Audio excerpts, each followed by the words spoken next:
অতনু, ভারতের সিম কার্ড পাচার হয়ে যাওয়ার অভিযোগ পাকিস্তানে। মানে আমি খুব সহজভাবে যদি বলি, তাহলে আমি কাউকে ফোন করছি এবং তার সিম কার্ড ভারতেরই, তাহলে তিনি ভারতে না থেকে যদি পাকিস্তানেও থাকেন, থাইল্যান্ডে থাকেন, তিনি বাংলাদেশে থাকেন, চট করে গোয়েন্দাদের সন্দেহ হবে না। সাইবার ক্রাইম বিশেষজ্ঞ যারা রয়েছেন তারা চট করে বুঝতে পারবেন না, তারা মনে করবেন দেশের মানুষ দেশের মানুষের সঙ্গে কথা বলছে, কারণ দুটোই তো ভারতের সিম। কিন্তু সেই ভারতের সিম চলে যাচ্ছে পাকিস্তানে। এখনো পর্যন্ত যা যা নেটওয়ার্ক পাওয়া যাচ্ছে, জানা যাচ্ছে পাকিস্তানের পাঞ্জাব প্রভিন্স, সেই পাঞ্জাব প্রভিন্স থেকে অপারেট করা হতো।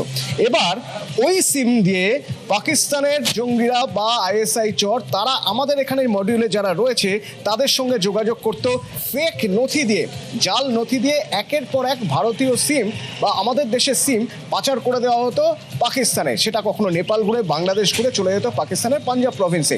সেখান থেকে যারা চরবৃত্তি করতেন বা সেখানকার যারা মডুলার যারা রয়েছেন আইএসআই এর, তারা সেখান থেকে এখানে যারা চর রয়েছে ওই সিমের মাধ্যমেই যোগাযোগ করতো, যাতে চট করে ধরাই যেত না ফোন আসছে পাকিস্তান থেকে, নথি যাচ্ছে পাকিস্তানে, মেসেজ হচ্ছে পাকিস্তান থেকে, আবার রিপ্লাই আসছে ভারত থেকে পাকিস্তানে, বোঝা যেত না। তিনজন হচ্ছে যেটাকে ইংরেজিতে বলে টিপ অফ দ্য আইসবার্গ।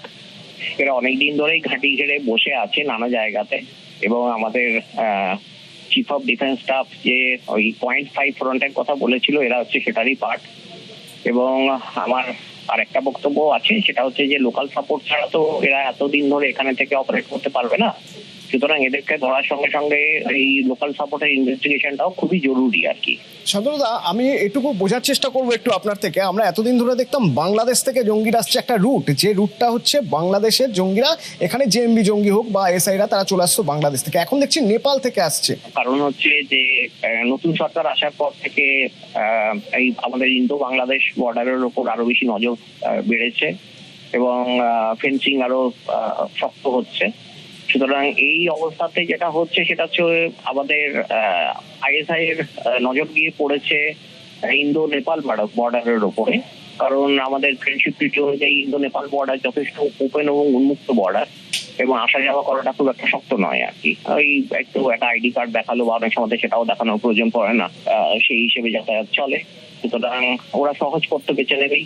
সেই হিসেবে ইন্দো নেপাল বর্ডার এখন আমাদের জন্য একটা থ্রেট হয়ে দাঁড়াতে পারে। তাহলে কি আমাদের বাংলাদেশের মতোই আমাদের এই ওপেন বর্ডার তত্ত্ব থেকে সরে আসা উচিত নেপালের সঙ্গে? দেখুন, ব্যক্তিগতভাবে আমার মত অতি অবশ্যই তাই। কারণ নেপাল আমাদের বন্ধু রাষ্ট্র, এবং সেই ক্ষেত্রে হিন্দু রাষ্ট্র বটে। কিন্তু যাই মানে না হলেও, মানে এগুলো বিচার করলেও আইএসআই এর নেপালের মধ্যে প্রচুর মডিউল অ্যাক্টিভ রয়েছে, এবং তারা তো ওই সহজ রাস্তাটা বেছে নেবেই। সুতরাং নেপাল থেকে ভারতের রাস্তাটাকে ওই ইন্দো বাংলাদেশ বর্ডারের মতনই ট্রিট করা উচিত আমি মনে করি।